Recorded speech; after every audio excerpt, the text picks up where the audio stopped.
Y bienvenido seas a Vamos por 120 a otra clase de Historia de México en la cual vamos a continuar estudiando a los presidentes de nuestra nación. Nosotros por ahí ya nos habíamos quedado con Adolfo López Mateos y te había dicho que había elegido como que a su amigo, al secretario de Gobernación, Gustavo Díaz Ordaz.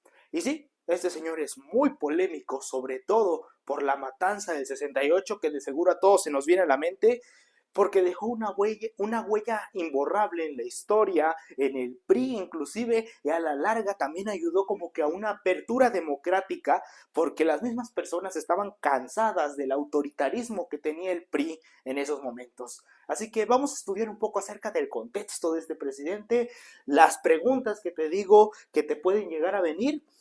Pues bueno, vamos a iniciar. Su sexenio fue de 1964 a 1970.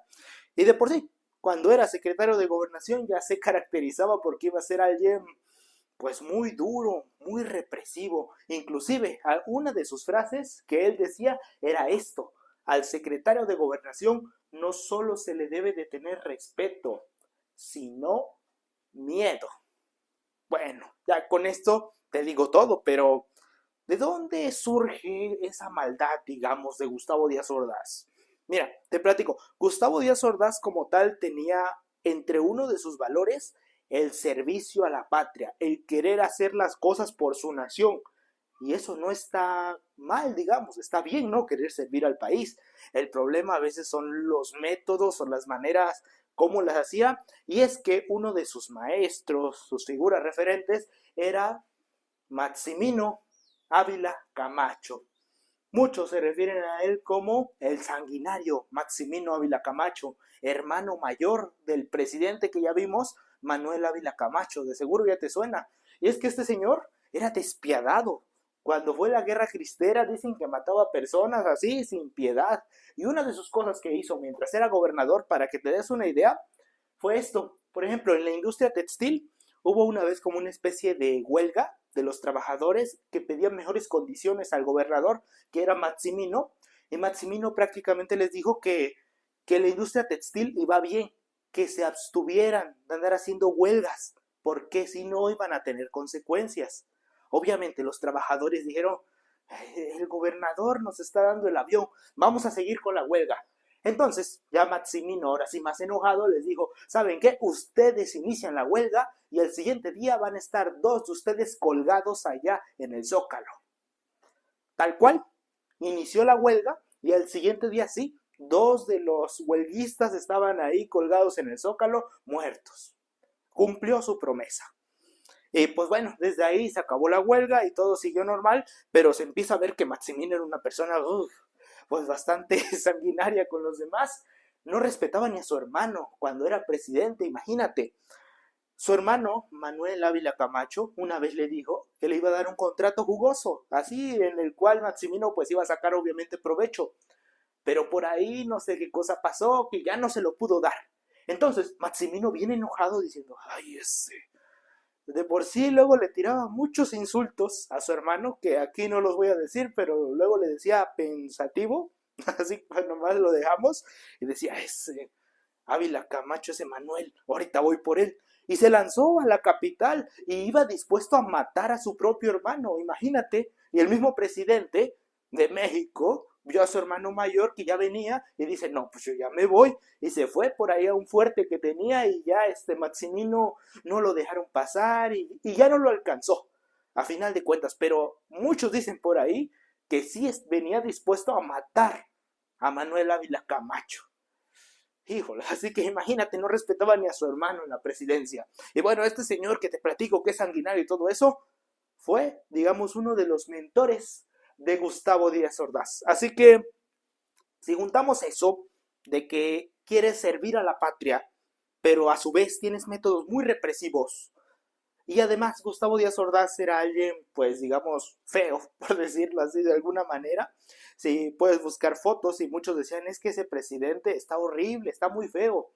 Y pues eso puede que también le haya afectado un poco a su confianza. Así que juntando esos factores, tal vez el acomplejamiento, el ser tan duro, el ser tan explosivo de su carácter, y si eso lo pones en un México en el cual se está dando la famosa cultura de la juventud, o sea, donde los jóvenes se vuelven rebeldes, se dejan el pelo largo, están escuchando rock, que en esos momentos era mal visto por el gobierno, que decía que te volvías comunista, que eras un vago de la sociedad, bueno, todo ese tipo de cosas que luego dice la gente mayor de los jóvenes, dicen, todo eso lo malo, se lo decían a los jóvenes de esos momentos. Y todos los jóvenes también exigían muchos de los derechos porque ya se estaban dando cuenta de muchas cosas, la clase media ya estudiaba y todo eso. Así que estamos en un caldo de cultivo en el cual hay jóvenes que son, digamos, muy rebeldes en contra del gobierno, con muchas ideologías, y tenemos un gobierno que está en la cúspide de su autoritarismo, y tenemos al señor más explosivo de los últimos tiempos, así que, pues sí, esta mezcla un poco explosiva, pues iba a desembocar en algo muy feo. Y pues podemos decir que desde aquí es donde se inicia a gestar eso del 68, aunque hubo represión también a más personas y de diferentes métodos, pero pues digamos que eso fue lo más feo de este sexenio. Así que pues vamos a continuar ahorita con lo siguiente.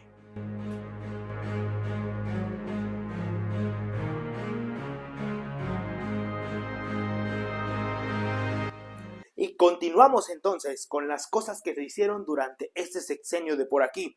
Nosotros ya tenemos una idea más o menos clara de cómo es el presidente, cuál es el contexto de por aquí.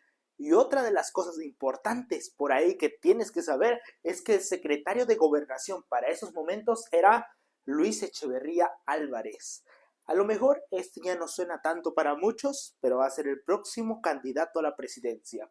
Y por ahí también dicen que el verdadero autor intelectual de la masacre del 68 fue este señor de por aquí, más que Díaz Ordaz. Después, Díaz Ordaz dicen que se echó la culpa para, como digamos entre comillas, cuando Luis Echeverría asumiera la presidencia no lo atacaran tanto, aunque esto evidentemente no sirvió de nada. Pero bueno, vamos a empezar entonces con las cosas que hizo Díaz Ordaz, y antes de ello quiero enfatizar en esto de por aquí. Hay un artículo por ahí que es el 145 del Código Penal que lo ocuparon muchísimo en esta época. ¿Y qué nos dice más o menos este artículo de aquí?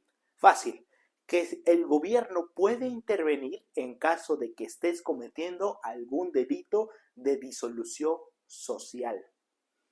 Y a lo mejor te quedas pensando y dices, ¿disolución social? Pues, ¿qué es eso? Y ese es el problema. ¿Qué cosa es la disolución social? Queda muy a la interpretación de cada persona. Y es que es una de las leyes en las cuales, como la interpretes, es como la puedes ejecutar. Y bueno, vamos a ver que el gobierno mexicano en estos momentos lo interpretó como más le convenía. Disolución social para ellos iba a ser cualquier, digamos, protesta en contra del gobierno, cualquiera que no estuviera de acuerdo al régimen autoritario que se tenía en esos momentos, estaba cometiendo delito de disolución social. ¿Y esto qué significa? Represión, no hay libertad de, pues prácticamente de que hagas nada. Y eso también enojaba mucho a las personas porque dicen, estamos en una dictadura prácticamente del PRI, estamos en un gobierno autoritario en el que no podemos exigir derechos porque si no, nos reprimen. Y entonces, esto de por aquí genera un caldo de cultivo para que no solamente los estudiantes estén en contra del gobierno, sino muchos sectores de la población. Así que aquí está, el artículo 145 del Código Penal habla sobre el delito de disolución social que lo ocupó el gobierno a como más le convino.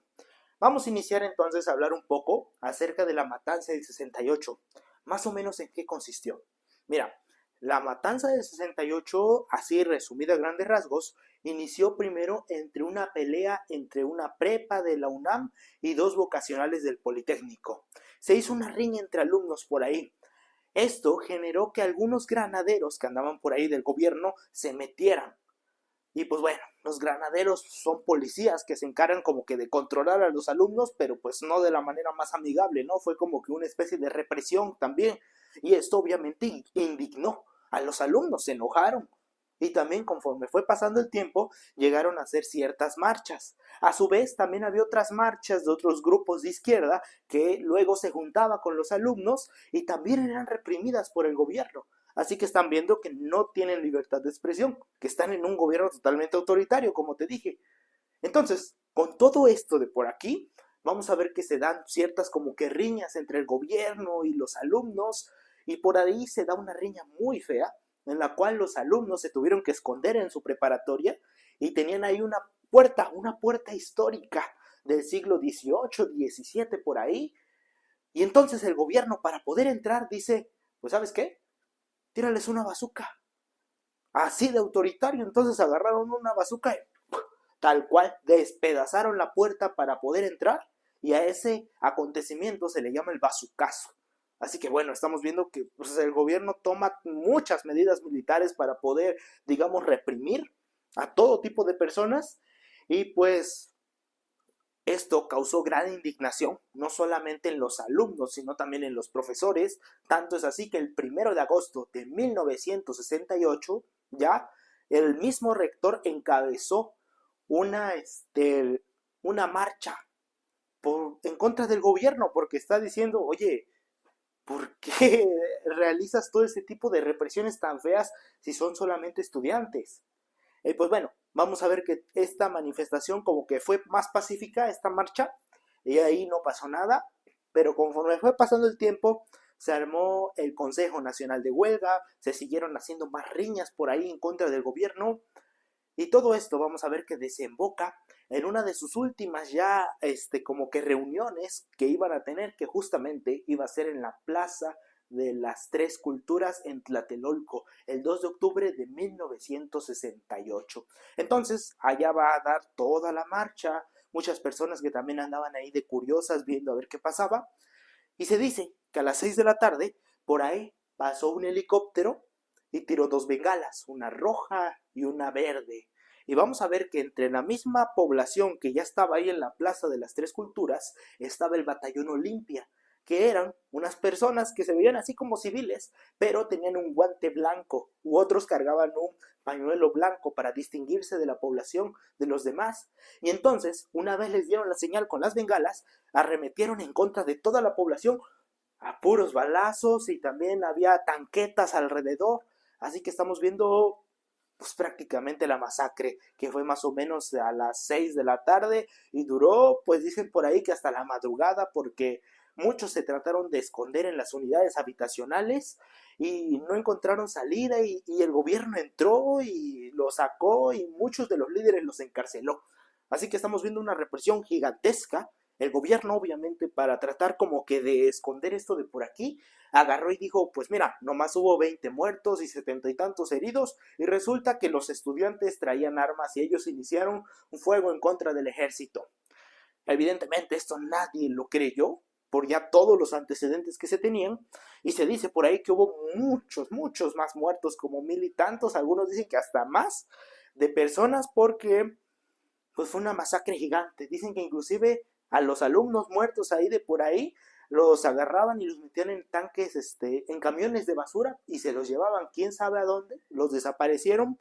Por ahí dicen que las manchas de sangre que estaban en la plaza las tuvieron que limpiar justamente hasta con Coca-Cola para que se quitara. Y pues bueno, estamos viendo una represión gigantesca que causó gran indignación, pues ya no solo en los estudiantes, sino en toda la población en general, que estaba cansada de tanto autoritarismo por parte del gobierno, y pues que a la larga muchos dicen que generó un parteaguas en la política mexicana, que fue una gran mancha en el gobierno del PRI, que sobrellevó todos los años que le siguieron, y que a la larga también abrió hacia la democracia, causó una apertura democrática.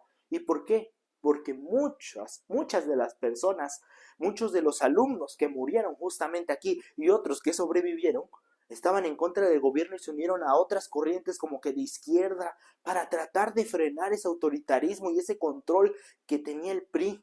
Así que estamos viendo un acontecimiento que repercutió en todos los ámbitos.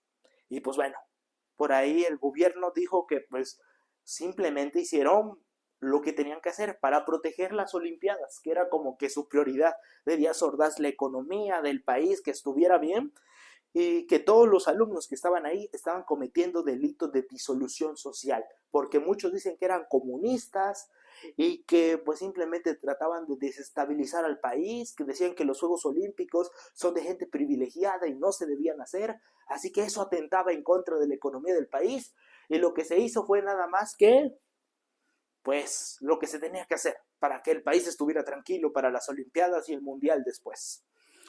Y pues bueno, haya sido como haya sido, quedó como una masacre, como esa gran mancha en este sexenio de Gustavo Díaz Ordaz, independientemente si lo hizo él o Luis Echeverría, fue una masacre, fue algo horrible. Y pues bueno, en eso consistió más o menos lo que fue la matanza del 68, que te lo tienes que saber de memoria.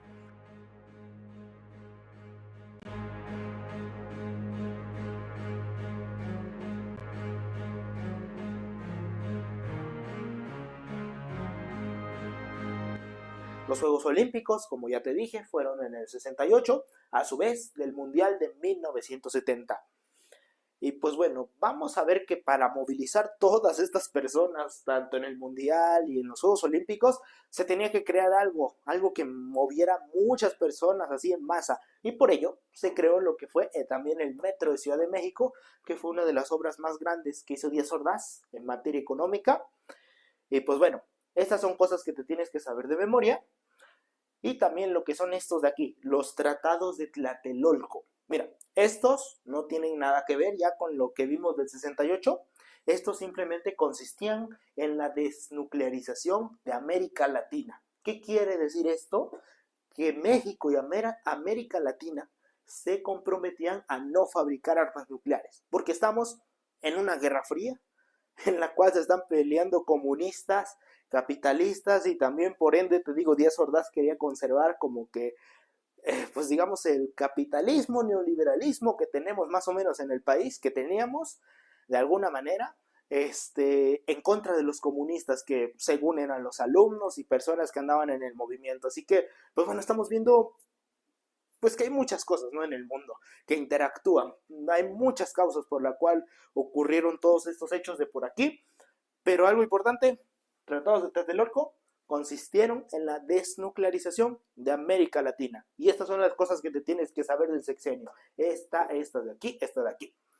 Ahora, en términos sociales y políticos, estamos muy mal en este sexenio. Hubo mucha represión, muchos acontecimientos, pero en términos económicos nos está yendo bien. De hecho, fue la mejor época que tuvo el desarrollo estabilizador, porque vamos a ver que aproximadamente el crecimiento económico de nuestro país fue del 7%, lo cual es pues grandísimo. La inflación no fue mayor al 3%, lo cual es bastante bueno. El dólar sigue en 12.50, sigue todo bien, todo está marchando bien. Díaz Ordaz, pues sí, tuvo muchas manchas en su gobierno, pero pues en lo económico, digamos que estuvo pues bastante estable, fue como que uno de los bunes ya del desarrollo estabilizador y del milagro mexicano, pero como todo, tiene un fin.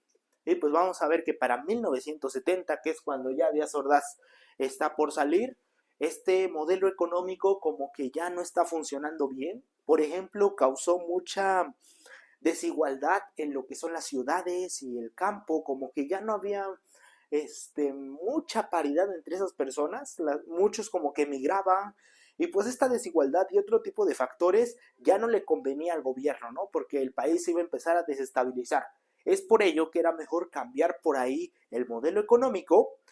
Y pues vamos a ver que el problema aquí no es cambiar el modelo, porque si lo acomodaban de alguna manera a lo mejor resultaba.